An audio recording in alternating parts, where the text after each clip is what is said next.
Put the gun down, Karen. Now. The words cut through the warm afternoon air, sharp and cold as ice. The voice belonged to my wife, Anna, but it wasn't the voice I knew. This wasn't the woman who debated paint colors with me or laughed at my terrible jokes. This was Special Agent Anna Riley, one of the FBI's most senior hostage negotiators, and a switch had just been flipped. Standing on our perfectly manicured lawn, trembling with rage, and clutching a small silver pistol, was our neighbor, Karen Masterson.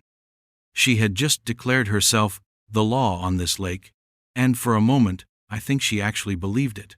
The problem for Karen was that I'm an assistant United States attorney. This wasn't a neighborhood dispute anymore. This was a felony in progress, on a lawn full of federal agents. Karen thought she was laying down the law, but she had just detonated her own life. If you've ever had a neighbor who thought their opinion was law, drop a comment letting me know where you're watching from, because you have to hear this story. It all started, as these things often do, with a dream. Our dream was a sprawling, cedar-shingled house on the quiet side of Mirror Lake. It was old, built with character and a sense of permanence, sitting on a double lot with 200 feet of private shoreline. For Anna and me, it was the perfect escape. Her work is steeped in tension and crisis, talking desperate people down from terrible ledges. My work involves methodically dismantling criminal enterprises, a world of paperwork, evidence, and courtroom battles. We craved peace. We craved a place where the only rules were the quiet rhythm of the seasons and the legal statutes of the state. That's why, when our realtor first mentioned the property, my first question was, "Is there an HOA?" He gave us a confident smile. Absolutely not. That's the beauty of this side of the lake. The original deed for this plat explicitly forbids the formation of a binding homeowners association. You're grandfathered into true freedom. We checked it, double-checked it, and had our lawyer triple-check it. The title was clean, the deed ironclad. The property was an island of autonomy, in a world increasingly governed by committees of busybodies. We signed the papers and spent the next month in a state of blissful exhaustion, moving in and making the place our own. Our first encounter with Karen Masterson happened on a Saturday. We were down on our dock, a beautiful old structure of weathered gray wood that had stood for half a century, discussing whether to refinish it or let it age naturally. A pontoon boat, the size of a small New York apartment and gleaming with obnoxious chrome, motored slowly towards our shore. At the helm was a woman with a blonde helmet of hair that looked like it could withstand a Category 4 hurricane. She wore white slacks, a navy blue blazer with some kind of gold-crested emblem on the pocket, and an expression that mixed condescending pleasantry with the firm belief in her own superiority. "Yoo-hoo!" she called out, her voice carrying an unnerving level of forced cheer. "Welcome to the neighborhood!" We offered polite waves.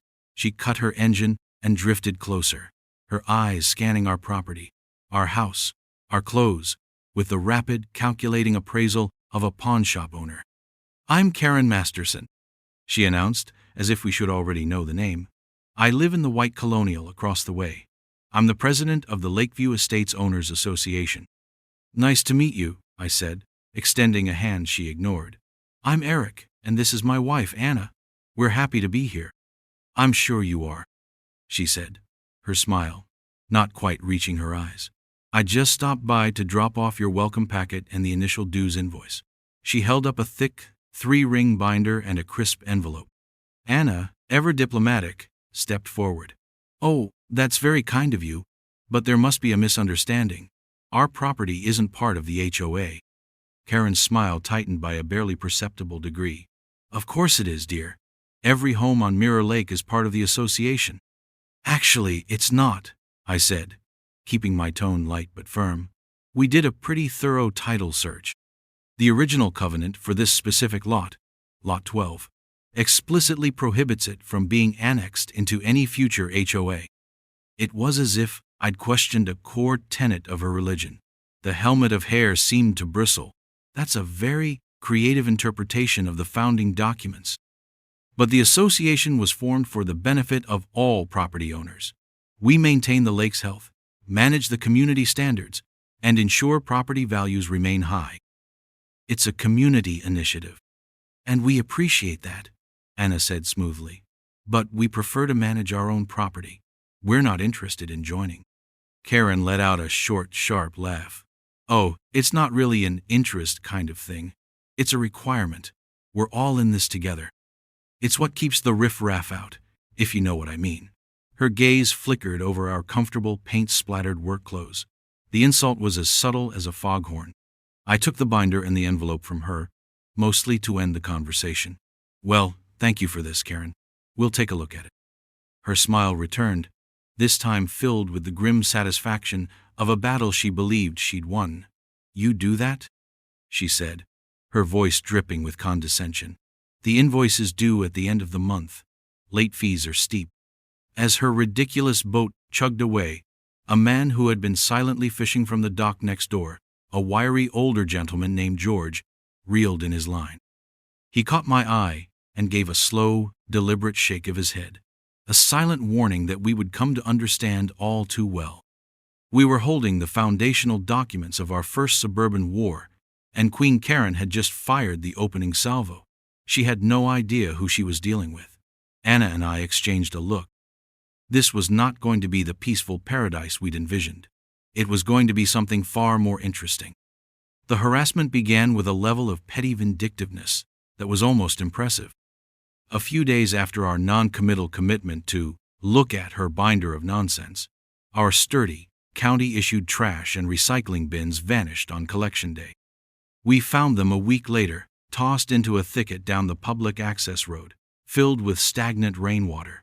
Then came the noise. Karen's gleaming pontoon boat became a floating sound system. At all hours, but especially when we were sitting on our deck in the evenings, she would anchor just beyond our property line and blast a curated selection of what could only be described as aggressively cheerful boomer pop. The message was clear. Our peace was conditional, and the condition was our submission. Next came the official-looking letters. Thin envelopes with the Lakeview Estates Owners Association logo, printed in an offensively ornate font, began appearing in our mailbox. The first was a warning about unauthorized landscaping modifications. We had, heaven forbid, planted a small vegetable garden in a discreet corner of our yard. Apparently, zucchini plants violated the aesthetic harmony of the community. A second letter informed us that our 50-year-old dock was non-compliant with siding and color regulations that were clearly written for brand-new plastic constructions. Each letter came with a demand for a remediation plan and the threat of fines. This is when my professional instincts kicked in. I started a file, not a metaphorical file, but a real one. A thick, expanding folder labeled Masterson HOA Matter. Every letter was dated, scanned, and filed. I set up a security camera with a view of our driveway and mailbox. I documented the times Karen's party boat launched its sonic assaults. I started a log of every interaction. Anna, true to her FBI training, approached it from a different angle. She was a profiler, and Karen Masterson was a fascinating, if infuriating, subject. She's a classic authoritarian narcissist, Anna concluded one evening, watching through binoculars as Karen directed a landscaping crew on her own property with the frantic energy of a dictator. Her identity is completely wrapped up in the power she wields over this little pond. She doesn't have legitimate authority, so she manufactures it. Our refusal to play along isn't just a disagreement. It's a fundamental challenge to her entire sense of self. She can't let it go. She will escalate. Anna was right. The escalation came in the form of our quiet, nervous neighbor, George. He caught me one morning as I was getting the mail, his eyes darting nervously towards Karen's house. "Be careful," he whispered, his voice raspy. "She's a viper." He told us how the HOA started a decade ago as a truly voluntary lake cleanup group. But Karen, a wealthy widow who had married a man with a successful construction business, seized control. She rewrote the bylaws, invented fees, and turned it into her personal fiefdom. "She bankrupted old man Hemlock," George said, his voice low with a mixture of fear and anger. fined him over $3,000 because his retaining wall had the wrong kind of stone.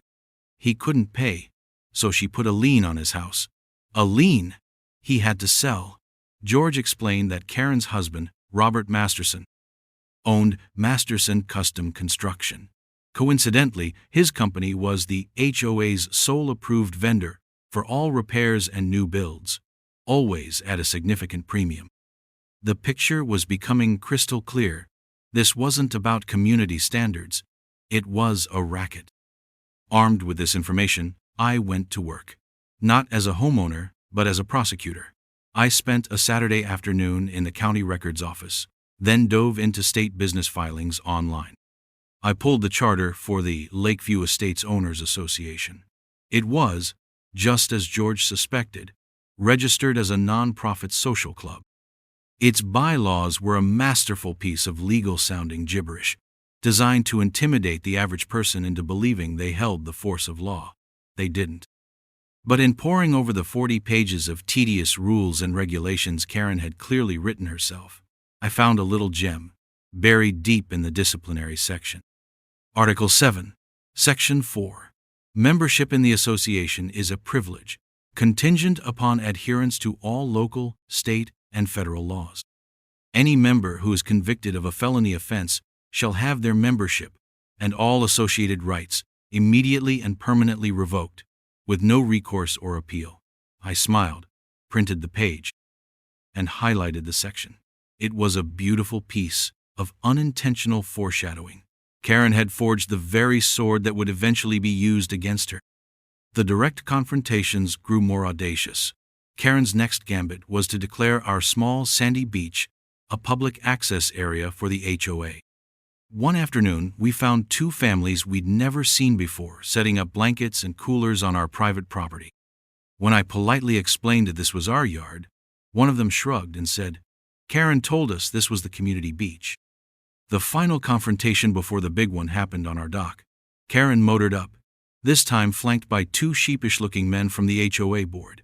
She had a clipboard and a tape measure. "Eric, Anna," she began, not even bothering with pleasantries. "We're here for the official dock inspection. As you know, it's non-compliant." "Karen," Anna said, her voice dangerously calm, "you are trespassing. Get off our property." Karen let out a theatrical gasp. "This is HOA property. The water and the shoreline are under our jurisdiction." This was a spectacular lie. The lake was managed by the State Department of Natural Resources, and our property line extended to the historic high water mark, well past the edge of the dock. She knew this, or should have. "That is a legally false statement," I stated, my voice flat and cold. "You are trespassing on private property, and your assertion of jurisdiction is fraudulent. Leave now, or our next conversation will be with the sheriff." For a moment, I saw a flicker of something in her eyes, not fear, but pure, unadulterated fury. Her face flushed a deep, mottled red. She pointed a trembling finger at Anna. "You people think you're above the rules. You'll learn. You'll learn to respect authority." As she stormed back to her boat, I knew we had crossed a point of no return. We weren't just dissenters anymore, we were the enemy. And Karen was the kind of general who believed in scorched earth warfare. The day everything came to a head was a perfect Saturday in early June. The sky was a brilliant, cloudless blue, and a gentle breeze was blowing across the lake. We had decided to host a small get-together, a proper housewarming now that we were mostly settled. It was a low-key affair, a barbecue for a dozen or so friends. These weren't just any friends, though. Anna had invited two of her colleagues from the FBI's Violent Crimes Task Force, a pair of sharp, unassuming guys named Mark and David. I had invited my boss, the U.S. Attorney for the district, a man named Arthur Vance, who had been a mentor to me for years. It was a group of people who dealt with the worst of humanity for a living and valued quiet, civilized company. We were in the backyard, laughing as Arthur, a notoriously terrible grill master, was charring a batch of hot dogs. The music was low, the conversation was flowing, and for the first time in weeks, the tension that had settled over our dream home seemed to have lifted. That's when we heard it. The roar of an overpowered engine, far louder than usual, Karen's pontoon barge of a boat was flying across the lake directly at our shoreline, throwing a massive wake that violently rocked our kayaks and slammed against the retaining wall. She didn't slow down until the last second, executing a sharp turn and docking at her own pier with a jarring thud. A few minutes passed. We tried to ignore it, to return to the calm. Then, the back door of her white colonial monstrosity burst open. Karen Masterson marched out. She was dressed in what I can only describe as tactical chic: black cargo pants, combat-style boots, and a tight-fitting black polo shirt with her absurd FBI security logo embroidered on the chest. She wasn't an FBI agent. We'd found out she ran a small-time private security company called Federal Bayside Investigations and shamelessly used the initials to intimidate people. It was a pathetic, transparent lie, but one she clung to like a holy relic. She strode down her lawn, across the 10-foot strip of public easement, and straight onto our property, her face a mask of incandescent rage. "Shut it down," she screeched, her voice cracking with fury. "This is an unauthorized gathering. You are in violation of the HOA ordinance." The conversation in our yard came to a halt. My boss, Arthur, slowly turned from the grill, a pair of tongs in his hand, and raised a single quizzical eyebrow. Anna, ever the professional, immediately moved to intercept. She stepped forward, placing herself between Karen and our guests, adopting a non-threatening but firm posture. "Karen," Anna said, and her voice was a study in calm authority. It was the voice she used to talk people out of banks and off of rooftops. "This is a private party on our own property. You are trespassing. You need to leave. Now." This complete lack of fear or submission seemed to break something inside Karen. All the slights, all the refusals, our complete and utter disregard for her made-up authority, all boiled over into one catastrophic decision. "I am the law on this lake," she screamed, her face contorted. "I am in charge here."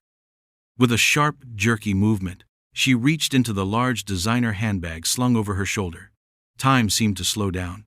I saw the glint of metal. She pulled out a compact, snub-nosed pistol. It was silver, small, but unmistakably real. She didn't aim it directly at anyone, but held it at what law enforcement calls a low-ready position, a clear, unambiguous, and profoundly illegal brandishing of a deadly weapon. "You people," she hissed, her eyes wild, "will listen to me. You will respect the rules." A dead silence fell over the yard. The gentle breeze rustled the leaves in the trees. The smell of burnt hot dogs hung in the air. Anna's colleagues, Mark and David, had been casually leaning against a tree. They were no longer casual. They hadn't moved, but their entire posture had changed. They were coiled springs, their eyes locked on the gun, assessing, calculating. And then Anna's own transformation was complete. The friendly neighbor, the gracious host, vanished. In her place stood Special Agent Riley. "Put the gun down, Karen. Now." The words weren't a request. They were a command, delivered with the full weight of federal authority. Karen was momentarily stunned into silence by Anna's shift in tone. Who in the hell do you think you are to talk to me like that?" she stammered, still clutching the weapon. That's when my boss, Arthur Vance, stepped forward, wiping his hands on a napkin. He placed the grilling tongs carefully on a side table. "Ma'am?" he said, his voice calm and resonant, the voice of a man who commands courtrooms for a living. "That woman you're speaking to is a special agent with the Federal Bureau of Investigation. I am the United States Attorney for this district. Those two gentlemen over there," he nodded towards Mark and David, "are also FBI special agents. You have just committed aggravated assault by brandishing a firearm at 3 federal agents and a federal prosecutor during the commission of your trespassing." He took a slow step forward. "I can say with some certainty that this is the single worst decision you have made in your entire life. Put the gun down." The color drained from Karen Masterson's face. The full, horrific reality of her situation crashed down on her. Her self-appointed authority, her entire fantasy kingdom, evaporated in an instant. The little silver pistol slipped from her numb fingers and clattered onto the soft green grass of our lawn. One of the agents, Mark, moved with fluid grace, securing the weapon and clearing it before anyone else had even processed what had happened. Just then, sirens wailed in the distance. One of our guests, a doctor, had quietly slipped inside and called 911 the moment the gun appeared. Karen Masterson stood there, trembling as a local police cruiser pulled into our driveway, its lights flashing. The Queen had been deposed, not in a boardroom, but on the battlefield of her own making, surrounded by the very authority she had tried so desperately and so pathetically to imitate. The aftermath was surreal.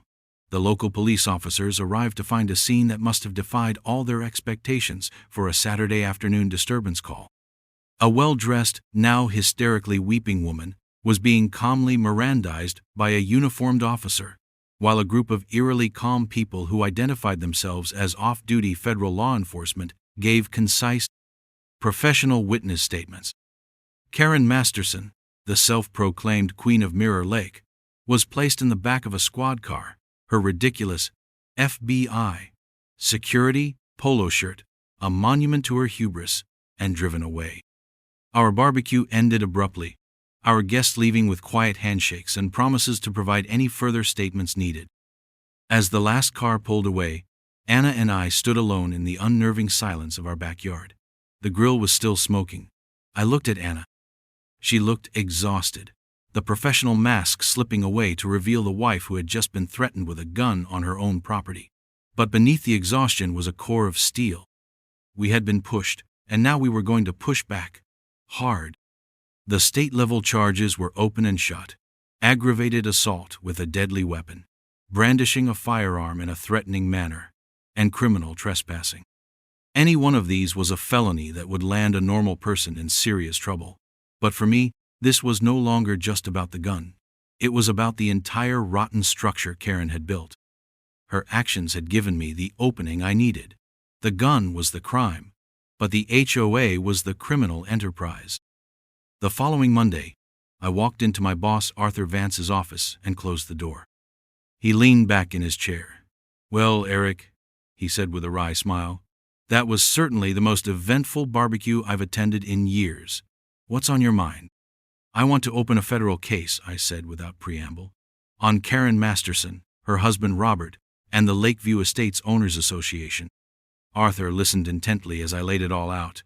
George's stories, the extortion of Old Man Hemlock, the sole source contracts awarded to her husband's company, the inflated pricing, the fees that were nothing more than slush fund contributions.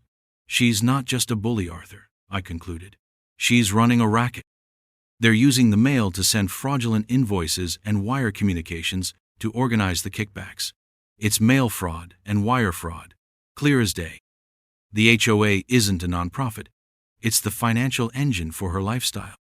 Arthur steepled his fingers, his expression turning serious.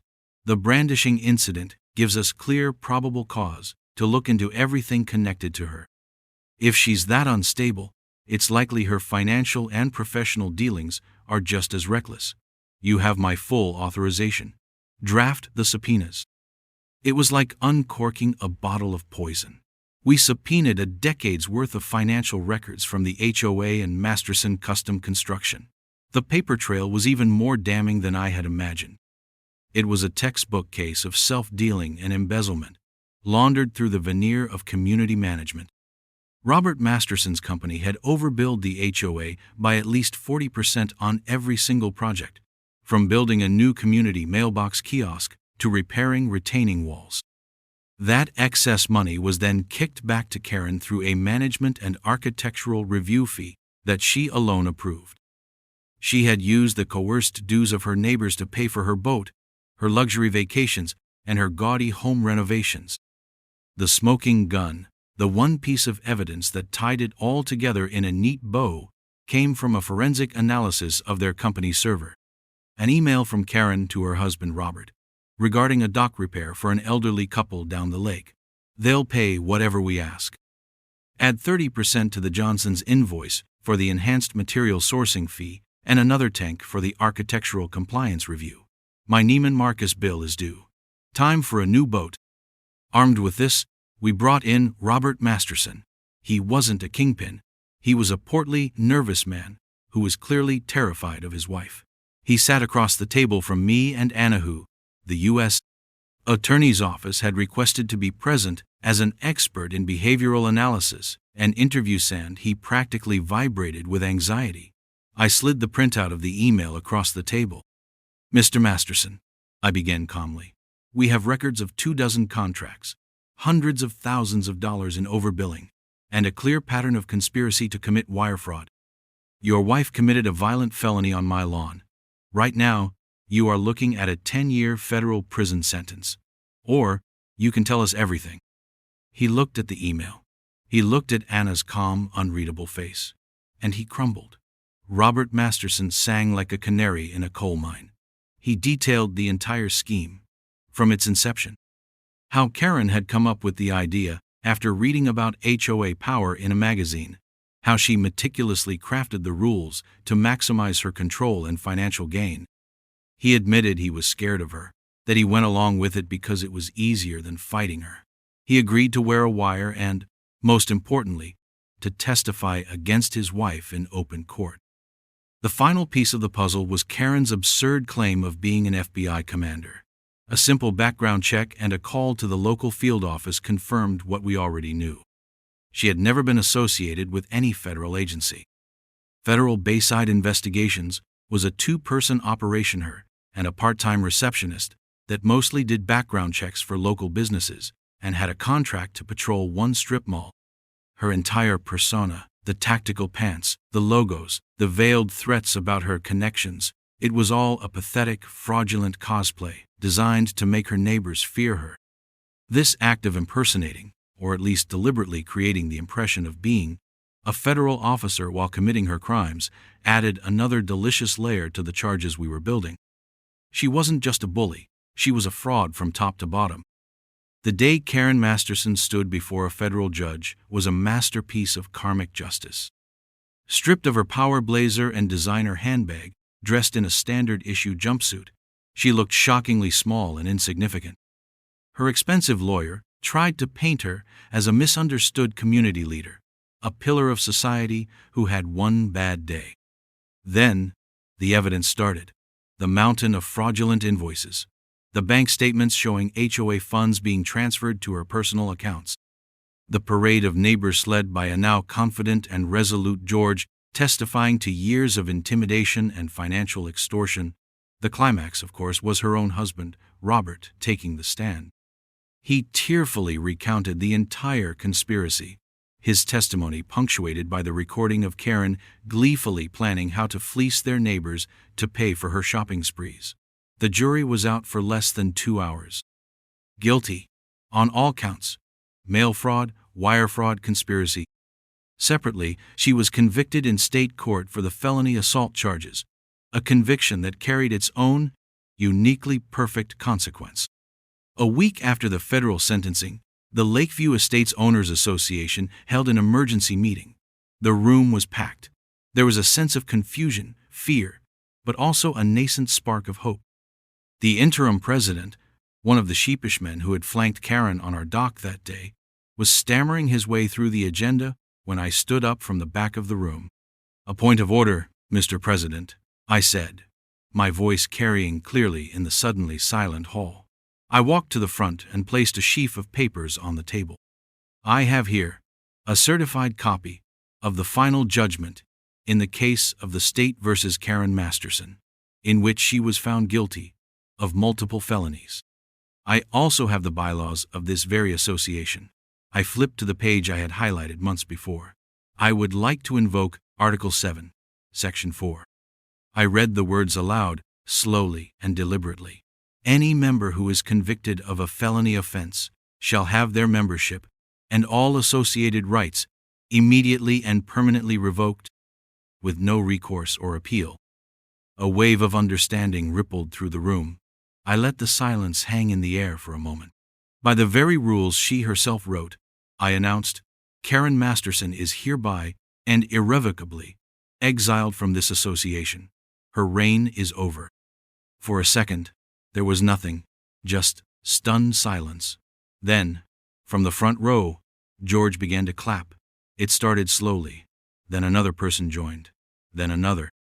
Within seconds, the entire room had erupted in a standing ovation, a cathartic roar of liberation that washed away a decade of fear and oppression. It was the sweetest sound I had ever heard.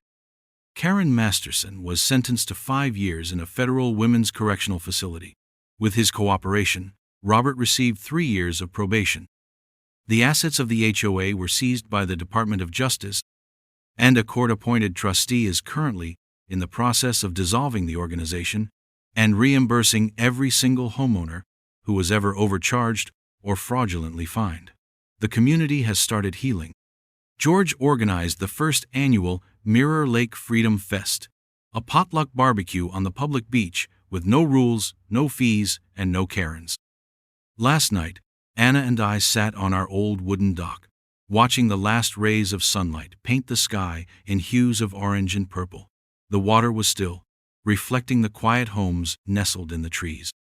The peace we had sought for so long had finally settled over us.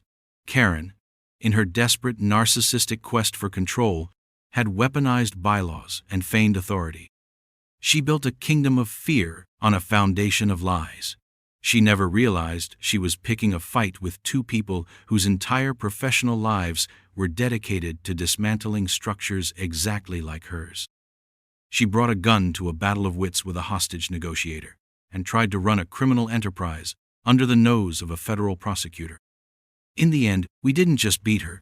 We used the very rules of her own tyrannical kingdom to tear it down stone by stone until nothing was left but the quiet, beautiful lake and justice.